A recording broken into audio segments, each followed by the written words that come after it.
Friends, welcome back to my channel. ఇవాళ నేను సొరకాయ చింతకాయ రసం కలిపి పప్పు చేస్తున్నాను. ఇది చింతకాయ రసం అండి.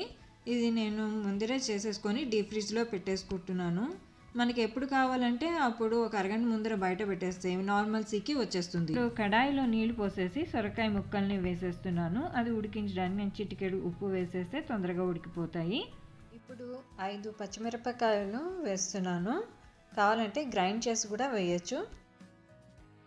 ఇప్పుడు పసుపు, చింతకాయ రసం. సో ఎప్పుడు మనం చింతపండే కాకుండా అప్పుడప్పుడు ఇలా చింతకాయ రసంతో కూడా ట్రై చేసి చూడండి, చాలా టేస్టీగా ఉంటుంది. ఇంకా పైన ఉడికించిన కందిపప్పు, తగినంత ఉప్పు వేసేసి కలిపేస్తున్నాను.